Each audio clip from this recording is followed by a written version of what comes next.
I'm Frankie Tech, and I have a confession. I really miss reviewing Huawei phones.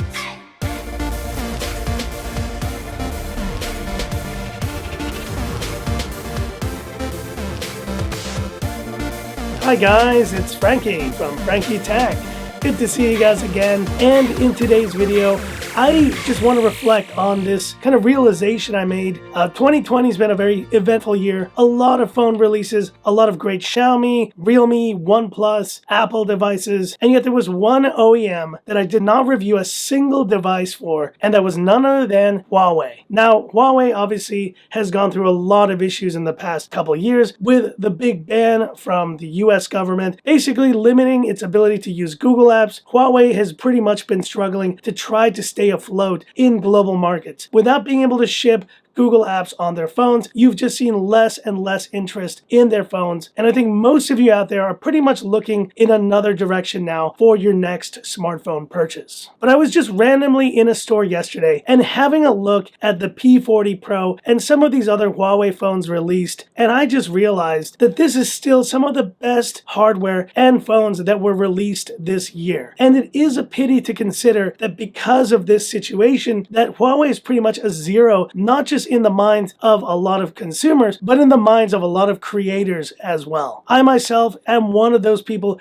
who went from reviewing Huawei almost as much as I did reviewing Xiaomi phones to absolutely no devices from this OEM on the channel. It's crazy, guys. If you go back to my 2018, I named the Mate 20X my phone of the year. And that was a terrific device with a large 7.2-inch Full HD OLED display, the Kirin 970 on board. It was a performance champ, and I still believe 2 years since its release, it is still the best big phone that I think has ever been released on the market. But there were other phones that year that just impressed me so much, like the P20 Pro. That was a phone that I used exclusively as my daily driver about a month before I started Frankie Tech. And into the year, I reviewed phones like the Honor Play, like the Honor Note 10, the Mate 20 Pro, the P30 Pro, and even the Mate 30 Pro I did review last year. And seriously, at one point, Huawei seemed unstoppable, from their hardware capabilities to just their amazing camera capabilities that I think have continued moving forward. That is one of the big reasons why I feel it is a tragedy that many people aren't going to experience these terrific cameras like the ones we see on the P40 Pro for themselves. Now, obviously, Huawei has tried to counter this big Google Play ban with the creation of Harmony OS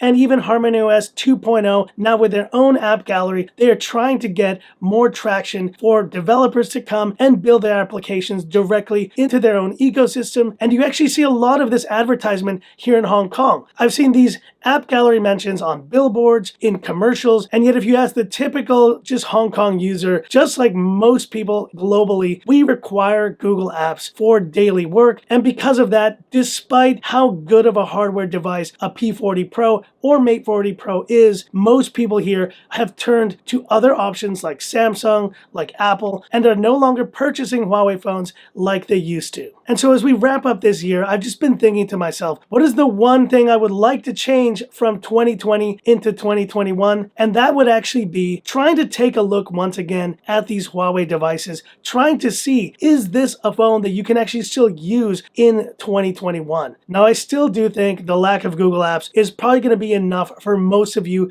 to just turn away from these devices. But just given how important this company was to the start of my channel, to just seeing all the other amazing releases, it makes me want to say that 2021 is going to be the year where I may re-explore Huawei devices once again and really see, is it possible to actually live with one of these devices as your daily phone? This is definitely a challenge that I'm going to give myself, but in the meantime, man, I just miss those days of being able to review a big company like Huawei alongside companies like Xiaomi and Realme, Samsung, and Apple. And I really do hope that maybe in 2021, we will see more of Huawei, not just on this channel, but just in general, because they still have amazing hardware capabilities, and with their Leica partnership, deliver some of the best cameras on the market. So we'll wait and see what happens, guys, but maybe 2021 is the year that you will see Huawei here on Frankie Tech once again. But hit me up in the comments. What are your thoughts on Huawei as a brand right now? Is it pretty much dead on arrival for you? Or do you think that there's still a chance for them to come back